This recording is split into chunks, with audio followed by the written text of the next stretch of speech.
Back in 1989, Dallas unveiled a new home for music, the Morton H. Meyerson Symphony Center, built to rival the great concert halls of Vienna and Amsterdam. It was a statement of cultural ambition for our city. WFAA devoted nearly an entire day of coverage to its grand opening with live reports, performances, and interviews that captured why this moment mattered so much. This flashback special now brings you live reports from our 5, 6, and 10 p.m. newscasts from that unforgettable day. Working in the spirit of Texas, WFAA TV presents John Criswell, Phyllis Watson, Troy Dungan, and Dale Hansen. This is News 8 at 5. In just a few hours, an audience will take the place of construction workers inside the new Dallas Morton Meyerson Symphony Center. The workers have scrambled all day, putting finishing touches on the world-class hall. Opening day of the symphony's new home tops our news this afternoon. Thanks for being with us. An 11-year dream comes to life tonight. The Dallas Symphony Orchestra has its first performance in its new home, the Morton H. Meyerson Symphony Center. Channel 8's Chip Moody is live outside the center with a preview of tonight's big event. Chip?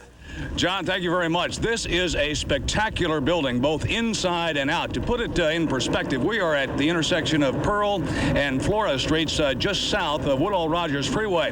Tonight's concert is being called A Tribute to Dallas. It's a private invitation-only event, and it's the first time we'll hear exactly what the symphony really sounds like inside this multi-million-dollar structure. Guest violinist Isaac Stern rehearsed with the orchestra earlier today inside the Eugene McDermott Concert Hall. The famed concert artist is the headliner attraction at tonight's premiere performance. Outside the hall, meanwhile, last-minute preparations continued during the day. Floors were being mopped, windows cleaned, and flowers planted as workers rushed to get everything whipped into shape for tonight. Even architect I.M. Pei and sculptor Eduardo were surveying the results of their design work. Chiada's work, De Musica, was erected just this week in front of the Symphony Center. Well, the architecture, the landscaping, everything you see behind me really is secondary to the construction of this building itself, because it's the sound of the symphony that is the whole point of this landmark building. And Channel 8's Quinn Matthews is live inside the performance hall with more details on that. Quinn? Thank you, Chip. It's hard to believe after seeing the models and reading about this and following this for the last 11 years that we're finally here. This is the Eugene McDermott Concert Hall inside the Meyerson. This is where in about 3 hours and 15 minutes, conductor Eduardo will sound the downbeat and we'll hear the first notes performed in this hall. This is a hall that, of course, is quite grand, but it's been as controversial as it has been grand. The Meyerson Symphony Center was born of frustration. Frustration with a 64-year-old hall that was never meant to house a world-class orchestra. The music hall at Fair Park was huge, 3,400 seats, and it had awful acoustics. The Dallas Symphony could play with all its might, but still it sounded weak.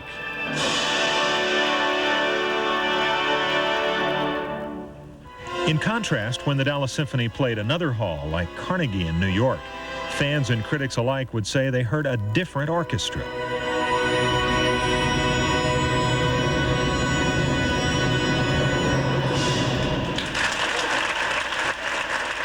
In 1978, the Dallas Symphony was bouncing back from bankruptcy. It had a new music director from Mexico, Eduardo, and a man named Mort Meyerson was approached, asked to head up a committee for a new hall. Little did I know that I'd be spending 10 years of my life working on that project, but I said yes at that time, and that's what I've been doing ever since. Voters turned down the first bond package.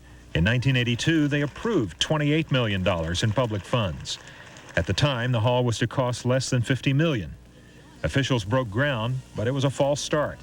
There were legal snags in assembling the land. The cost escalated, even doubled by some estimates. Architect I.M. Pei insisted on the highest quality materials. Businessman Ross Perot promised $10 million if the city would name the hall for his friend and associate Mort Meyerson. That's how it became the Meyerson. And ground was broken again. For the next 4 years, work was slow and meticulous. This was to be a difficult building in angles and acoustics. No outside sounds should intrude. This hall will seat just over 2,000 people. but most of the best halls in the world are small. We couldn't replicate those halls here because they're made out of wood. They were built in 1860 and 1890. They're very small. The width of the chairs, the fire exits, everything has changed in modern technology. But what we wanted to do is get the sound of those of those halls and then put that in a modern, contemporary context. For those in Dallas, the Meyerson will cost a lot of money, but it is a building that should outlast all of us and promise us that in Dallas, music will endure.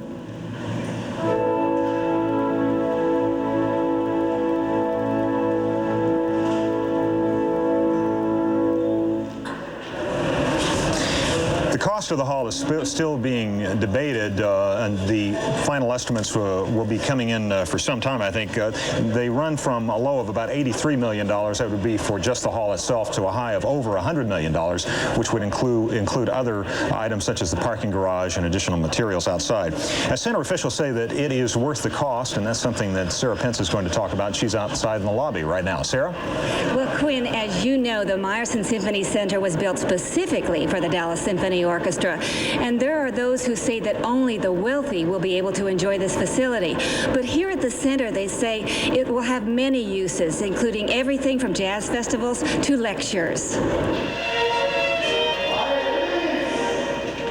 The City of Dallas owns and operates the facility, where finishing work will continue for at least a month or more. Just about anybody who can afford it can book it. Costs range from $1,500 for a city-sponsored nonprofit organization to $3,000 for a commercial organization. General Manager Ted Deedy calls the building a Symphony Hall Plus. There are many other cultural organizations in town that have already expressed an interest in performing in the Symphony Hall. The Classical Guitar Society, for instance, is the first non-symphony organization that will be using the hall. So many organizations are interested in performing here that there are only a half dozen nights still available for the next year, all the way through September of 1990. We have already met, if not exceeded, our expectations on other organizations that would be using the hall. Those already scheduled include such diverse groups as the Turtle Creek Chorale, corporate stockholders meetings, and the Arts Magnet High School's 1990 Jazz Festival. Perhaps the only exception will be a rock and roll concert. It's cost so much to mount a rock and roll production these days that with the limited seating capacity that the Symphony Center has, that it wouldn't be financially feasible for a promoter to make use of the Morton Meyerson Center. The hall's acoustics are expected to be so good the DSO will record there. Soon the city will begin booking the Meyerson for the 1990-1991 season. A major complaint about the concert hall is that it has not been built for ballet, opera, or Broadway musicals. There is no wing space for actors, and the lighting capabilities are limited. There have also been complaints that not everyone can afford the price of a ticket. Center officials say otherwise. There will be a series of family concerts throughout the season on Sunday afternoons, where the ticket prices are anywhere from $1 to $2. In addition, the DSO is making free concert tickets available to some community agencies. Chip? All right, thank you very much, Sarah. This facility is classy with a capital C and expensive with a capital dollar sign. The symphony patrons should begin arriving in the next 30 to 40 minutes. Those who do arrive early will, in fact, be able to get a tour of the facility prior to the concert, which begins at 8:15. They might have to go around some of the workers still polishing glass, etc., but I think they know that's part of the deal. We'll have more on all of this tonight on News 8 at 6, and we'll have a complete report on the update tonight at 10. Phyllis, back to you. Okay, Chip, thank you very much. A protest is planned for this evening at the main entrance to the Symphony Center. Dallas Citizens for Democracy say it will demonstrate against what it calls the lack of equal representation on the Dallas City Council. The group says if the council were a more accurate reflection of the community, the millions of dollars spent on the Symphony Center probably would have been spent on social programs. Let's turn again to Chip Moody at the Morton H. Meyerson Symphony Center for a preview of what's coming up at 6 o'clock. Chip? All right, Phyllis, thank you very much. When those first notes ring out tonight, it will truly be a historic moment for the city of Dallas. Coming up tonight at 6 o'clock, we'll have more details on the unique architecture of the center. It's composed of basic shapes like squares and circles, but they're combined in original and eye-opening ways.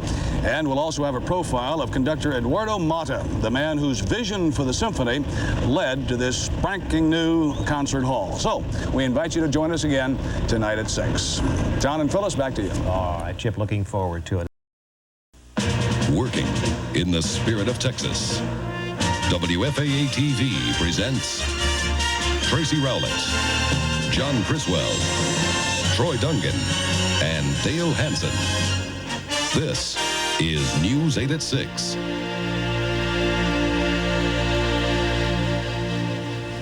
The glittering new home of the Dallas Symphony Orchestra, a decade in the making, is finally ready for its first public performance. And music lovers from around the world are in Dallas tonight to see if $100 million can buy a world-class concert hall. Good evening, everyone. Tracy has the night off. The Dallas Symphony Orchestra debuts at its new home just a couple of hours from now. A new concert hall is, of course, an important event in the cultural life of any big city. But there is special significance attached to the first performance at the Morton H. Meyerson Symphony Center. Let's turn now to Chip Moody to introduce our special coverage. Chip? All right, thank you very much, John. Officials with the Dallas Symphony have said that this building behind me will be one of the 2 or 3 truly great concert chambers in the entire world. And tonight we get a chance to see and hear exactly what they're talking about. The Dallas Symphony was rehearsing in the concert hall earlier in the day with the guest artist on tonight's program, world-renowned violinist Isaac Stern. They will be performing a program billed as a tribute to Dallas. Workers, meanwhile, have been busy all day doing last-minute construction and cleanup on the Symphony Center. There has been work underway here 24 hours a day for the past several weeks. Even architect I.M. Pei was here this morning taking care of last-minute details on a structure that cost in excess of $100 million. It has taken many years to achieve the building, the structure behind me, the Morton H. Meyerson Symphony Center. And there were, in fact, times when the symphony itself was on the brink of extinction. Channel 8's Quinn Matthews is live in the performance hall with more on that aspect of our coverage. Quinn? All right, thank you, Chip. We are in the Eugene McDermott Hall of the Meyerson Center. Things have quieted down now. Almost nothing is going on. Let me first say that the hall, like the building, is not completely finished, but I think who's going to be complaining tonight? A lot of symphony supporters just simply cannot believe, I think, that this night has finally arrived. The effort to build a home for the Dallas Symphony began 11 years ago when the Symphony Association decided the orchestra needed a decent concert hall, and Fair Park Music Hall was not it. Voters rejected spending money for a hall in 1978, but in 1982 they gave the go-ahead, $28 million in public money for a hall that would cost under $50 million. Officials broke ground the next year, but legal hassles over the land delayed the start of construction. And then came the bad news financially. The hall would cost not $50 million, but $70, $80, maybe over $100 million. Private donations would make up the difference for the hall, but the city would build an expensive underground parking garage. Businessman Ross Perot promised $10 million and won the right to name the hall after his friend and then EDS president Mort Meyerson, who headed the committee to build the hall. There was a second groundbreaking, this one for real, and construction began. The opening has become a world event. Look at this full-page ad on the back of the magazine Musical America. Dallas wants the world to know it has arrived musically. Of course, there's no music in here right now, and the orchestra is scheduled to sound the first note in about 2 hours and 11 minutes. That's a moment everyone's going to be waiting for. Channel 8's Sarah Pence is out in the lobby of the Meyerson to tell us about how this is more than just a place to hear music, though. Sarah? Well, Quinn, as you know, the Meyerson Center is more than the home for the orchestra. It's a symphony in stone. And from the beginning, the architect had a vision, and we realize that more than ever tonight. For those of us untutored in the art of architecture, it is difficult to grasp the extent of the genius of this building. It is a geometric masterpiece, simultaneously simple and complex in its composition. It is a box nestled within a great curving expanse of glass. At night, it glows in the dark. In the daytime, it radiates. The sun lights up the massive limestone blocks, streaming through curved glass skylights. The entire edifice dazzles the mind with its feats of engineering. Yet basically the building is a box, the classic fundamental form of architecture. The stone box that you see at the upper part of the building denotes the area of the concert room itself, whereas the outer box, which in many concert halls is just another box, a masonry block, in this case, Pei has opened up this box to introduce a lot of light, which gives it a light, airy, comfortable feeling inside. What gives it that feeling are the interconnecting circles, constant and reoccurring throughout the building. This building sort of reaches out far beyond the box, and there are a countless number of curvilinear relationships of curving planes and arches and sweeping lines, and some of them easily mathematically calculable, others totally incalculable except for the aid of a computer. The human mind, aided by the computer, created these incredible configurations and this unusual window. As a result, there are no two panes alike. The view and the light flow in, and the heat stays out. The metal screen that you see just inside the glass actually consists of a series of closely spaced 1-inch aluminum bars, and they form a sunscreen. The light reflects around the curvature of the bar, and when you're inside, it looks to be much more transparent than it really is. Well, you don't have to be a genius of architecture to appreciate this structure. Once inside, you know there is more than just beautiful music. The structure itself is a delight. Chip? You said that very well, Sarah. When I got a mini tour earlier today, I got the impression it was kind of a combination of old world and new world beauty and technology. It truly is spectacular. One of the leaders in the drive for this new center has been the Symphony Center director, Eduardo Mata. A bit later in the newscast, we'll have a profile of this dynamic conductor. So stay with us. There is much more to come from the Morton H. Meyerson Center. John, back to you. All right, Chip, thank you very much. We'll see you shortly. Well, the opening overture is now less than 2 hours away. Let's go back to Chip for another report from the new Morton Meyerson Symphony Center in downtown Dallas. Chip. Oh, all right, John, thank you. Some of the invited guests are starting to arrive. One reason is if they get here early, they can get a guided tour before the performance tonight. As we mentioned earlier, this is invitation only tonight, but it's only the first of several special performances this month. Right now, Channel 8's Quinn Matthews is inside the hall with more on one of the people who made all of this possible. Quinn? Thank you, Chip. The architect, the acoustician have done their jobs. Now the responsibility of making the Meyerson sound good falls on one man, music director Eduardo Mata.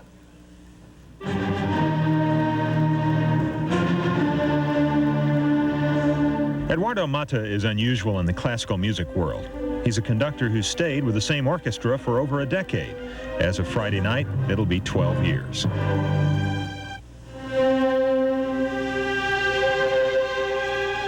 The Dallas audience got its first glimpse of the young conductor from Mexico in 1977 when he was named music director of the Dallas Symphony. He had been music director in Phoenix, but at 35, already a world traveler, conducting orchestras in Europe, England, and Mexico. Mata at first wanted to be a composer. He told me recently he might pursue composing again. His task in Dallas was to build an orchestra just coming out of bankruptcy. During his tenure, the orchestra has made great musical strides. It has done many well-received recordings, and Mata has done recordings on his own with other orchestras. In a definite way. On his 10th anniversary with the orchestra, Mata reflected on his tenure and the next decade. And when the new hall opens, it will mark a new epoch for the orchestra. Hopefully, it will coincide with a new epoch in the development of the orchestra inside, with the artistic development, not just the fact that we have a new building and a new home. So at that point, we will be in a different plateau. And at that point, I will be able myself to ponder whether it is worthwhile, whether I have the support that I need, because it's also a matter of support, to continue my job in bringing the orchestra to that point of perception. And when I say point of perception, is because I really feel that this orchestra is a much better orchestra than the people usually give it credit for. It's just a matter of perception. Speaking of perception, I talked with Mata. I rode with him in his car down to the basement here for the first rehearsal. I asked him how he felt. He said, "I'm nervous." I saw him today for a couple of minutes, and I said, "How do you feel?" He said, "Much better than when I talked to you last time." So I think things are looking up for tonight. Chip? All right, thanks, Quinn. As you mentioned, the first note should be sounded in less than 2 hours. We'll be here, full coverage tonight at 10 on the update. John? All right, Chip, thank you. Well, there is another major story tonight. In Dallas, it is the long-awaited opening of the Morton Meyerson Symphony Center. And that's where we'll find Chip Moody tonight. Chip? Gloria, long awaited is precisely correct. About 11 years in the waiting for many of the folks who have spent so much time, energy, talent, and money making sure that the Morton H. Meyerson Symphony Center did, in fact, open tonight. It has opened, and apparently to a rousing success. The architecture, as you saw at 5 and 6, and the stories we did on those newscasts, you saw how beautiful it is, how new, how different, a shining jewel here in the Arts District, if you will. But the critical question was the sound. And on our staff, we are fortunate to have Quinn Matthews, who has a very keen ear for symphony sounds. He is listening to the Dallas Symphony at Carnegie Hall and is a keen follower of classical music. So we call on him for his thoughts after hearing at least the first half of tonight's opening performance. Quinn, you're inside the auditorium. Any thoughts on tonight's performance? Chip, I'll say one thing. The acoustics of the lobby are that it's quite noisy right now, so it's kind of hard to hear. But I will say this, that let me throw out this fact first. The downbeat first performed notes in the Meyerson came at 8:43 p.m. That was the Star Spangled Banner. Then the orchestra played two numbers by Beethoven, Consecration of the House Overture, and then the Beethoven Violin Concerto. You know, a great hall is a subtle thing, and I'm not trying to hedge here at all.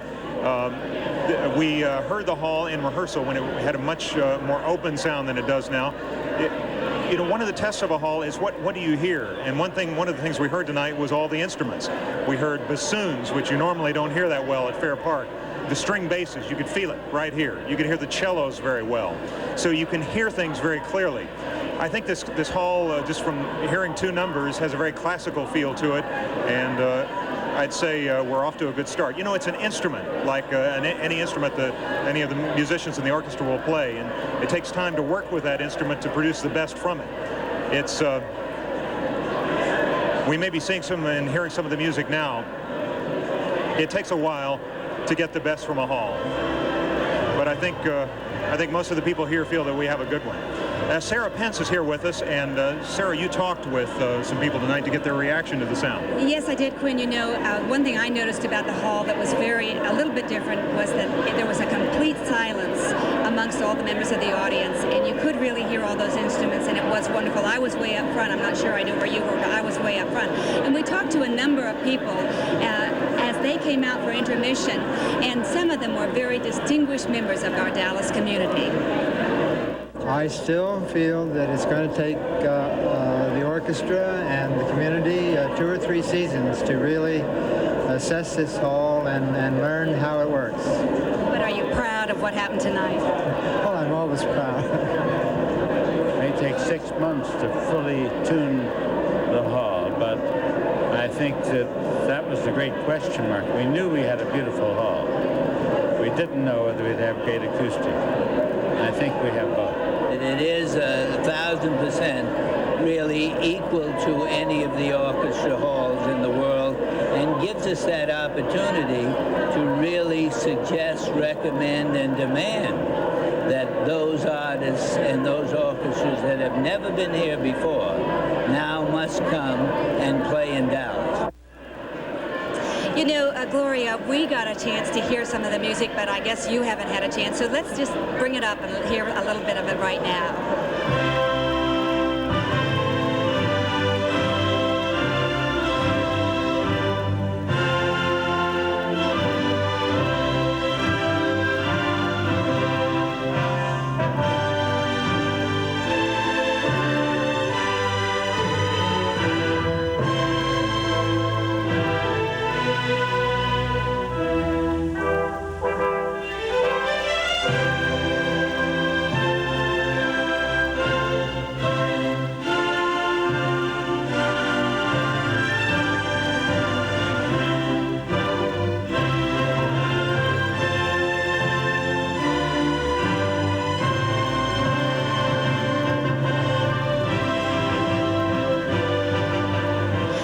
believe, I think one thing we can convince our viewers of is it sounds a lot better in person than on TV, and it sounded good there, too. Yes, and now they're going back in to hear a little bit of American music, aren't they, Quinn? Yes, Music of the Americas. We will be telling you more about this on our newscast tomorrow. Let's go back to Chip now outside. All right, thank you very much, Quinn and Sarah. To me, it was a very robust sound, but I'm not a critic. It sounded very clear to me at the back of the hall when I was standing for the pieces that I heard. The big formal opening for the center is planned for Friday night, but there were plenty of dignitaries at tonight's debut. As you have heard, the hall seats just over 2,000 people, so there was a big demand for tickets to this invitation-only performance. Many audience members arrived early, so they had a chance to admire the amazing design of the Symphony Center, the many works of contemporary art, and the sheer spectacle of Dallas's newest landmark. In the hall, Mayor Annette Strauss welcomed community members and reminded everyone that the Meyerson was the result of the efforts of many, many people. God bless you. However, not everyone is pleased with the Symphony Center's opening. A group of demonstrators protested here earlier tonight, calling the hall a temple to the rich. The people, united, will never be defeated. We counted 43 demonstrators marching outside the hall, carrying signs and chanting slogans. They're part of a group called Dallas Citizens for Democracy. They're upset that the city spends so much money on the Symphony Center rather than on programs for the poor. This continues to be a mecca for the opulent. It is not a remedy for the poor. And this is what's happening in this city. They refuse to address the real issues, the underlying issues. To build a facility like this and to spend that kind of money borders on sin. Well, it's like the DFW airport, I believe. We'll look back 10 years from now and think that this was a tremendous asset for Dallas and for all of its people. Mayor, what do you think of what they're doing over here? The mayor arrived in the midst of tonight's protest. She said the demonstration spoiled nothing at all for her.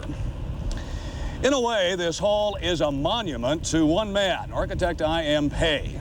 And Channel 8's Quinn Matthews has more on this very talented man. Chip, I.M. Pei is a very important figure in architecture.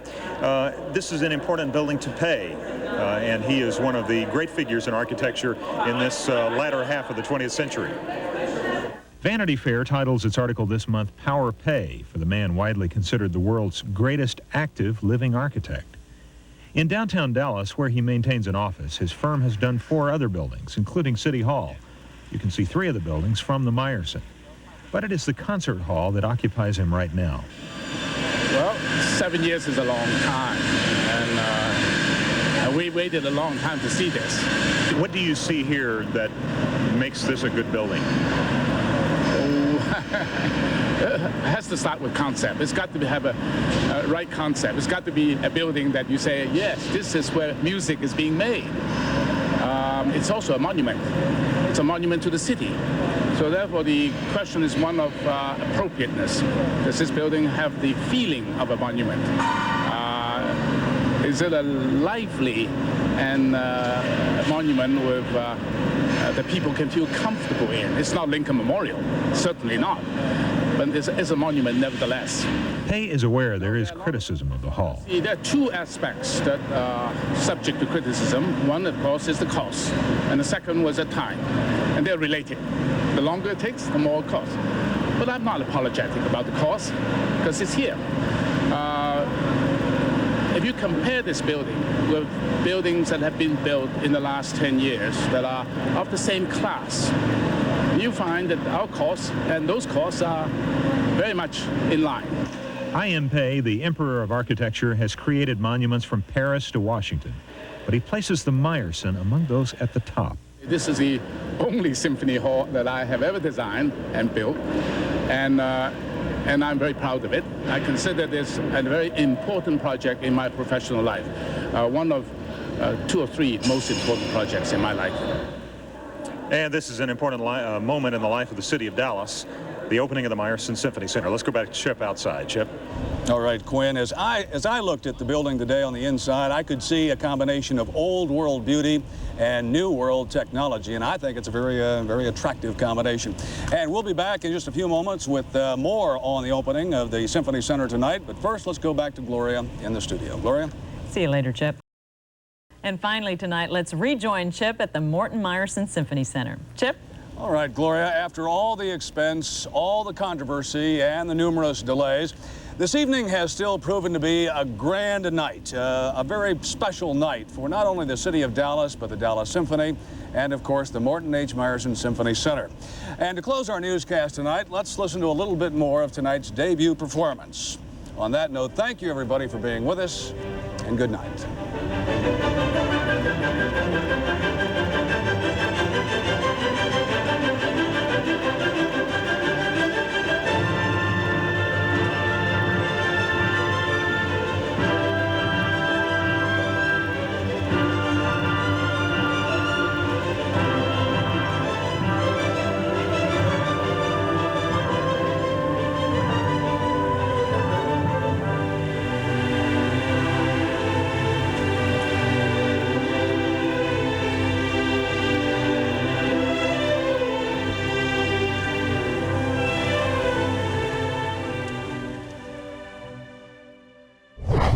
From its stunning design to its world-class sound, the Meyerson Symphony Center was built to inspire generations. And decades later, it still stands as a symbol of the commitment to the arts in Dallas.